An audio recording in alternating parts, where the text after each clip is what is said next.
Hi, Amanda. How are you doing this week? I'm good. How are you? Good, good. Thank you for asking. So tell me a little bit about how coffee and calendar went this week. Well, I did it the first 3 days and I was Okay. really proud of myself. I got up before everybody else and I made my coffee. I even bought a creamer that I like. So the pumpkin spice just came out. It's, for the season. And so I bought that and I put it in my coffee every morning. And um, I did plan the menu for the week and I have all that organized and I got my grocery list together and um I was doing really good with that and then I kind of fell off. Um and I did it like the first 3 days and then I did it like one more like all that Friday. Um and so I have to try to get back on track with it. But I'm proud of what I did do and it felt nice to just kind of have that space to kind of get myself together for the day. So I enjoyed it and I have to just work on doing it every day.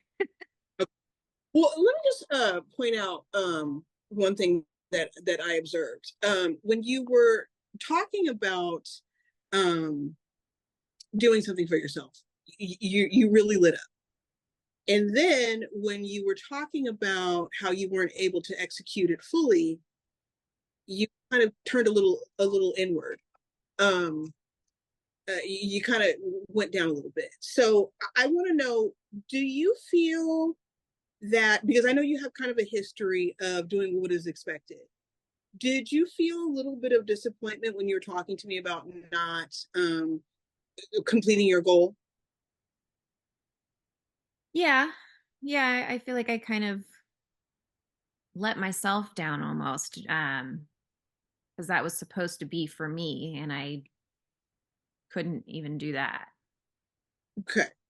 Well, and I just invite you to really, take it step by step, because I think, you doing things for you honestly seems to be kind of new for you.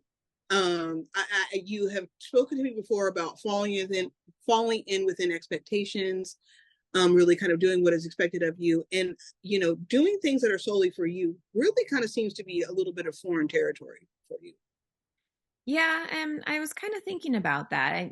In my morning when I'm sitting there just, you know, getting to have my time, I was thinking about how even in my childhood, like I was always the one that, got up and helped my siblings. And I feel like a lot was put on me as a kid to kind of get everything done and do everything for everyone else. And um, even like with my parents, because they were always gone working, I kind of took over almost parental roles.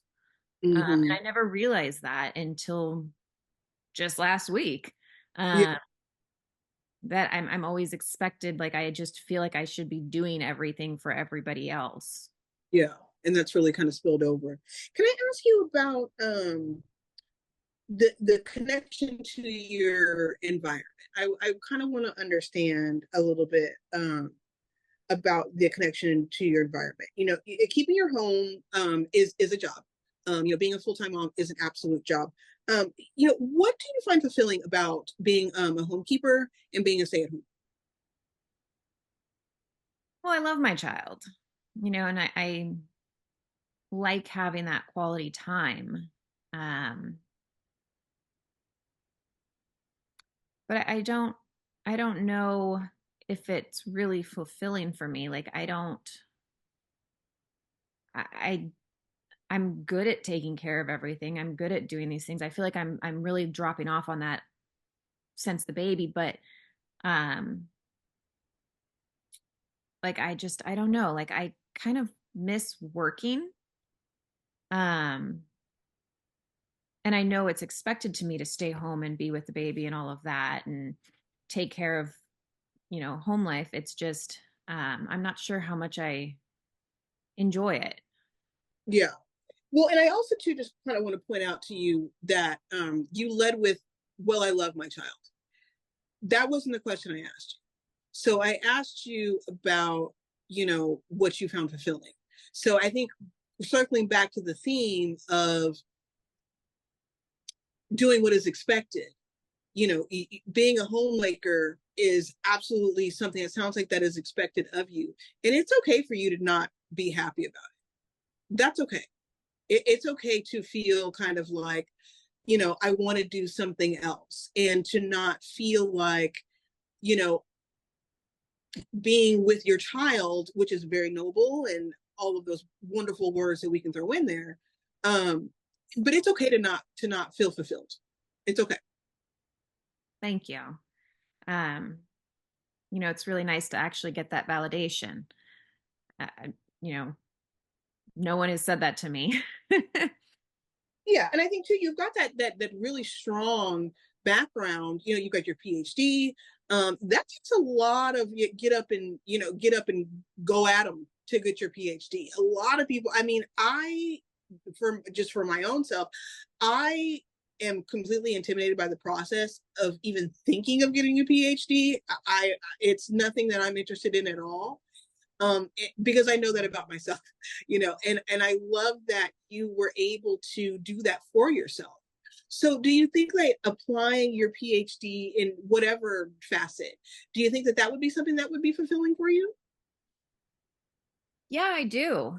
Um, Yeah. And how would you apply your PhD? I don't know. I'd have to basically completely rework that because my goal was to have this amazing career where I'd pretty much be busy all the time, and I can't do that. Mm-hmm. But maybe there has to be other options to where I can find something that kind of balances both.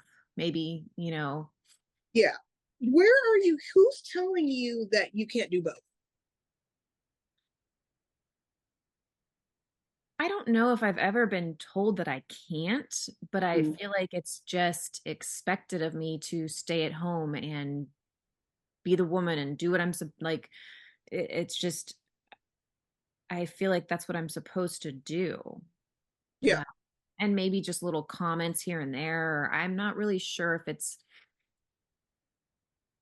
like I've ever been told no, but Yeah. that it's, oh, well, you need to be, oh, well, we can't afford that if you, yeah, I don't know. Like, I just feel like I'm supposed to stay home. Yeah. And this is kind of a vibe you're getting from your husband? Yeah. Okay, so I'm going to try an exercise if it's okay with you. Now, it might feel a little silly, but there really is a method to the madness. So, what we're going to try is something I like to, well, it's called the empty chair technique. And even though we're not together, um, let's go ahead and visualize. I've got this marker here. Okay, so this marker is going to represent a chair that your husband is sitting in. So, can you maybe for about 45 seconds to a minute, talk to your husband about, because I know working on the marriage is something that's important to you as well, but let's maybe take a moment for you talking to your husband about expectations, the comments, whatever else you want to kind of address. But can we take a minute to do that? Sure. Okay. So it feels kind of weird. I'll try it though. Okay, I'm gonna move out of the frame, and this yellow marker is hubby. Okay. Um, so I wanted to talk to you about me possibly going back to work and our future and what we're kind of thinking about as far as going forward, maybe me continuing with my career.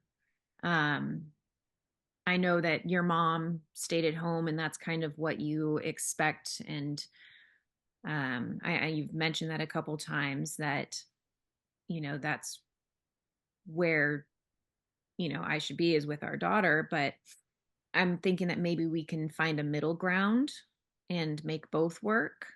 Um, I I would like to go back to work and maybe we just find something part time. and then I could still be there for our daughter, and maybe we wait until she's 1 and set a goal, kind of just planning. That way we can prepare everything and get a nanny, and it wouldn't be stressful. And I would like to have your support with that and work together. Okay, so okay, I'm back. He's gone now. So you did an excellent job localizing what it is that you want. I would invite you, if this were a conversation that you'd have with your husband, to really stand firm in your word. You're not asking his permission. You know what I mean? You're telling him, this is what I would like to see happen, and I would appreciate your support. Does that make sense? Yeah. And Yeah, no, so, you're right. You're completely right. And we never really talk like that. And so I think that's something that I need to work on, is sharing my feelings and saying my what I need to be happy. right. When was the last time you think that you did something that made you truly happy?